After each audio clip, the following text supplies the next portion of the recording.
Social मीडियावर तुम्हाला सगळी माहिती मिळते. होय. आणि कसं होतंय, बऱ्याचदा सोशल मीडियावर अवलंबून न राहता आपण स्वतः अनुभव घेतलेला होतंय. अनुभव यशोगाथा आता हा. सगळ्यांच्याच यशोगाथा चाललेत. हा. त्या यशोगाथाच्या नादात आता मागल्या 4-5 वर्षात बऱ्याच जणांनी महामंडळाचं कर्ज काढले. हा. आणि पुन्हा गोठा विकायचे. कारण कसं होतं, हा. त्यावेळी गायी सुरुवातीच्या आणता तुम्ही विकत. हा. त्यावेळी गायी ह्या 20 लिटर 22 लिटरच्या तुम्ही गायी आणता. हा. पण त्या गायी त्या काही कंटिन्यू तेवढंच दूध देत नाहीत. हा. एक 2-3 महिन्याचा पिरियड असतो. 3 महिन्यानंतर त्या रिवर्स येतात. त्यावेळी गायीचं दूध कमी येतं. त्यावेळी तुमचं सुरुवातीच्या 3 महिन्यातलं जसं तुमचं मॅनेजमेंट योग्य पद्धतीने चालते तसं त्यावेळी चालत नाही. कारण वैरण ही तेवढीच लागते. खाद्याचा खर्च असा काय मोठ्या प्रमाणात कमी होत नाही. खाद्याचा खर्च आणि वैरणीचा खर्च हा होतच राहतो. त्यामुळे कसं होतं की भाकड व्हायला लागली जनावर की मग परवडायचं बंद होत. त्यावेळी काय करायचं. नमस्कार, माझं नाव बाजीराव शिंदे, गाव रेटे, खुर्द. आपल्या गोठ्यामध्ये किती गाय आहेत?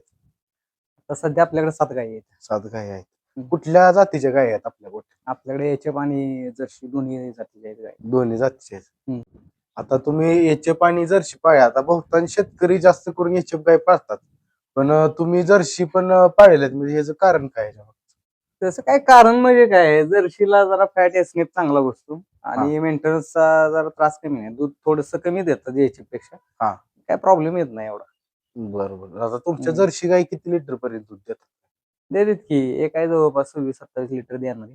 बाकीच्या 2 आहेत त्या 20च्या लेवलच्या आहेत. 20 लेवल, 18-20 लेवल. म्हणजे जर्सी गाय सुद्धा 27 लिटर पर्यंत दूध देऊ शकते. देतात. आपल्याकडे आता ब्रेड मध्ये एवढी सुधारणा झालेली नाही. आहेत आता बाहेरच्या राज्यात, पंजाब सारख्या राज्यात आहेत 30 लिटर 35 लिटर पर्यंत येणाऱ्या गाई. जर्सी गाय 30-35 लिटर पर्यंत आहेत देणाऱ्या. ते आपल्याकडे नाही आहेत.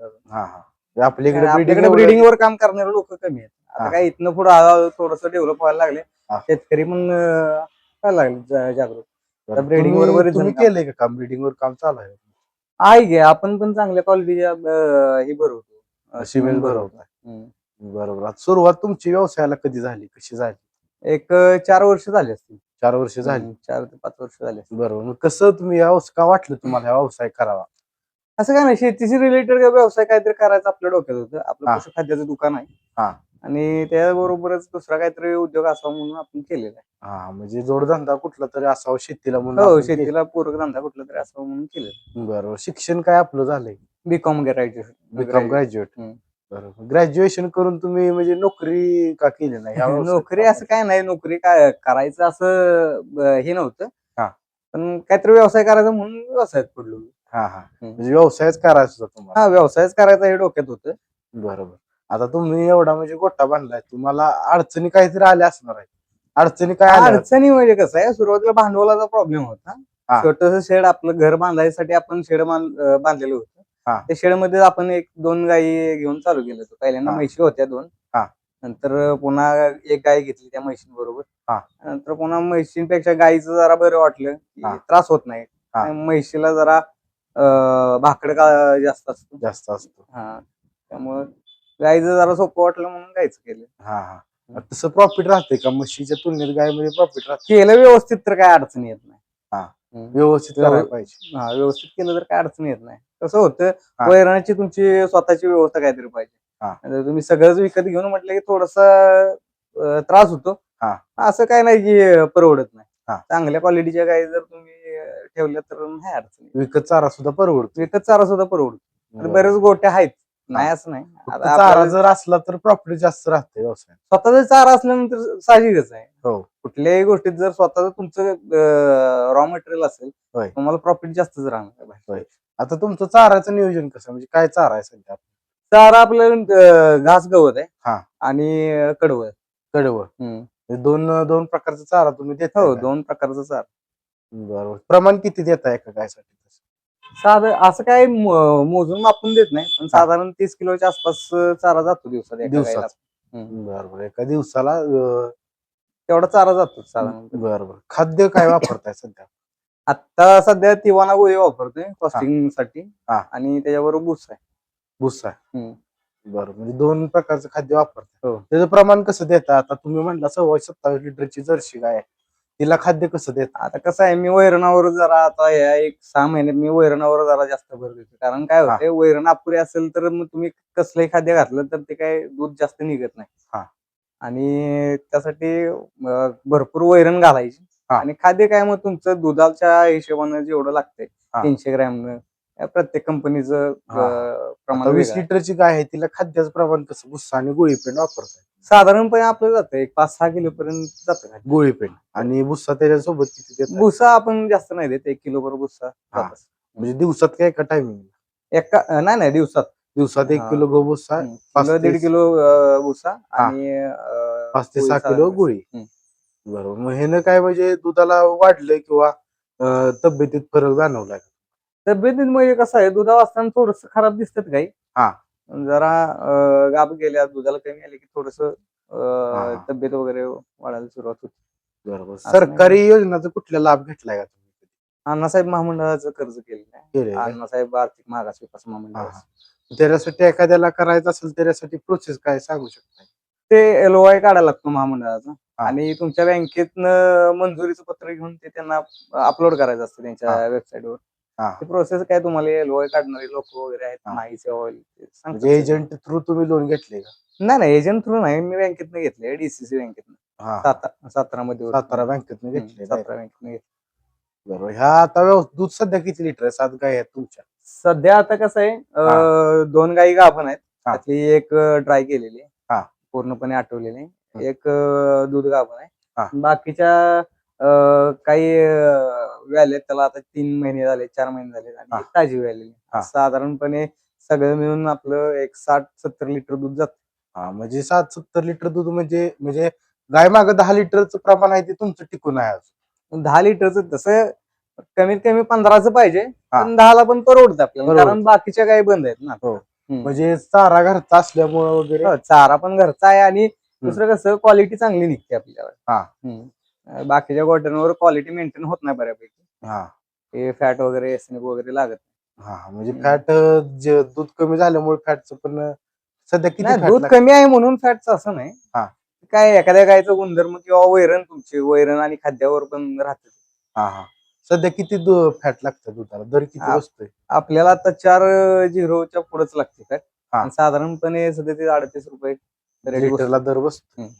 बरोबर. आता प्रॉफिट किती राहतंय महिन्याला तरी शिल्लक? साधारणपणे कसं होतंय, आता एक 10 दिवसाचं बिल आपलं जवळपास 20 ते 22,000 रुपयेपर्यंत निघतं. हा.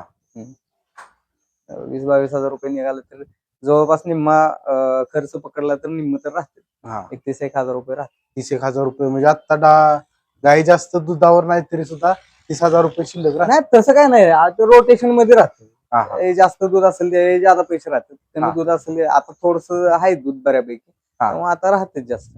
बरोबर. हे पडता काय येतो ते कमी राहत. हा. असं हा. काय नाही की कायमस्वरूपी तेवढंच राहतं. हा. हा. व्यवसाय असल्यामुळे चढ उतार राहतो. चढ उतार हा राहतोच. बरोबर. वातावरणाचा फरक राहतो. वातावरण बदललं तरी थोडंफार फरक हा. पडतो. दूध कमी होणं. हा. हा. म्हणजे उन्हाळ्याचा त्रास होतोय का जनावरांना? काय वाटतंय का? आपल्या शेडवर काय होत नाही. आता तुम्ही उभा राहिलाय, व्हेंटिलेशन चांगलं असल्यामुळे काय प्रॉब्लेम होत नाही. होय. शेड उंच मारलेला आहे, बाहेरचा आहे ते. हा. आतलं शेडची उंची जरा कमी आहे, पण काय आपण धार काढायपुरते आणि वैरणीपुरते जात घेतो. शेडला सकाळी, खर्च संध्याकाळी. किती आलाय? शेडला जवळपास माझं पहिलं शेड होतं, हा. त्यानंतर मी हे करून वाढवले.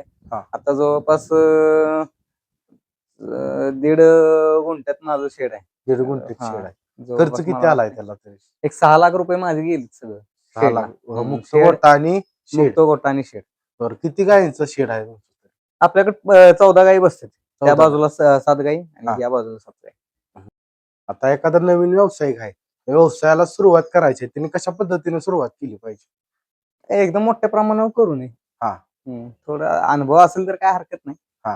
हे बाबा पहिल्या सांभाळले असतील जनावर, किंवा पहिलीच त्याच्याकडे असले 1-2-3 जनावर, 4 जनावर, हा. काय अडचण नाही. आधी अनुभव पाहिजे थोडाफार. अनुभव असलेला चांगलाच आहे ना. अनुभव नसला तरी काय तुम्हाला आता नवीन करणार आहे म्हणजे नाही, सोशल मीडियावर तुम्हाला सगळी माहिती मिळते. होय. आणि कसं होतंय, बऱ्याचदा सोशल मीडियावर अवलंबून न राहता आपण स्वतः अनुभव घेतलेला चांगला. बरोबर. म्हणजे होतंय यशोगाथा, आता सगळ्यांच्याच यशोगाथा चाललेत. त्या यशोगाथाच्या नादात आता मागल्या 4-5 वर्षात बऱ्याच जणांनी महामंडळाचं कर्ज काढले आणि पुन्हा गोठा विकायचे. कारण कसं होतं, त्यावेळी गायी सुरुवातीच्या आणता तुम्ही विकत, त्यावेळी गायी ह्या 20 लिटर 22 लिटरच्या तुम्ही गायी आणता, पण त्या गायी त्या काही कंटिन्यू तेवढंच दूध देत नाहीत. एक 2-3 महिन्याचा पिरियड असतो, 3 महिन्यानंतर त्या रिवर्स येतात. त्यावेळी गायीचं दूध कमी येतं. त्यावेळी तुमचं सुरुवातीच्या 3 महिन्यातलं जसं तुमचं मॅनेजमेंट योग्य पद्धतीने चालते तसं त्यावेळी चालत नाही. कारण वैरण ही तेवढीच लागते. खाद्याचा खर्च असा काय मोठ्या प्रमाणात कमी होत नाही. खाद्याचा खर्च आणि वैरणीचा खर्च हा होतच राहतो. त्यामुळे कसं होतं की भाकड व्हायला लागली जनावर की मग परवडायचं बंद होत. त्यावेळी काय करायचं, त्यासाठी आधी तुम्हाला माहिती पाहिजे की बाबा जर कमी आलं तर ह्यात आपण टिकू का, किंवा माहिती घेतली पाहिजे आधी बाबा रोटेशन मध्ये चाललं पाहिजे. असं आधी म्हणणं माहिती की घेऊनच व्यवसायात उतरलं पाहिजे. कुठली पण गोष्ट करताना तुम्हाला माहिती असल्याशिवाय तुम्ही करू शकत नाही. होय. तुम्हाला माहिती असल्याशिवाय तुम्ही बिना माहिती घेता तुम्हाला कुठलीही गोष्ट करायची म्हटलं तर थोडंफार काय तर त्याच्याबद्दल तुम्ही माहिती घेतल्याशिवाय करतच नाही ना. होय, बरोबर. एक आपले सबस्क्रायबर आहेत, म्हणजे ते पुण्याला 50,000 पगार आहे, त्यांना गावाकडे येऊन व्यवसाय करायचा आहे. तर त्यांनी कशा पद्धतीने केला पाहिजे बाबा? त्यांच्याकडे त्यांचं म्हणणं आहे, माझ्याकडे पैसे आहेत थोडेफार साठवून शेडवर चांगलं शेड बांधून आधी मग व्यवसायाला सुरुवात करणार. त्यावर तुमचा विचार काय, कसं त्यांनी केलं पाहिजे? करायला हरकत नाही, पण कसा विषय होतो, त्यांचा स्वतः घरातला माणूस कोणतरी राबणारा हवाय. कसं आहे, तुम्ही सगळीच माणसं जर तुमची बाहेरची असतील तर तुमचा उत्पादन खर्च वाढत राहणार. म्हणजे ते नोकरी सोडून व्यवसायात उतरणार. नोकरी सोडून स्वतः करणार असतील तर काय हरकत नाही. नोकरी करायला, नोकरी करून जर करणार असतील, पुण्यात नोकरी आणि गावाकडे करणार असतील तर जरा अवघड. अवघड म्हणजे कसं होतं, मॅनेजमेंट व्यवस्थित झालं पाहिजे. त्यांना पैसे आहेत म्हणून करण्यात काय अर्थ नाही. म्हणजे तुमच्याकडे आज पैसे आहेत म्हणून तुम्ही व्यवसायात उतरला, पण नंतर कसं होतं की आता नोकरी करू का मग व्यवसायाकडे लक्ष देऊ, असा द्विधा मनस्थिती होती. त्यामुळे तुम्हाला जर शक्य होत असेल तर नोकरी करून कराबद्दल काय नाही, पण तुमचा स्वतःचा माणूस कोणतरी लक्ष देणारा हवा. लक्ष देणारा माणूस पाहिजे. बरोबर. म्हणजे त्यांचं म्हणणं आहे की माझ्याजवळ पैसे आहेत, आधी शेड चांगलं मोठं बांधून मग काय राहिलं तर मग काय थोड्या प्रमाणात एक दोन घेऊन सुरुवात करणार. मग असं केलं पाहिजे का त्यांनी?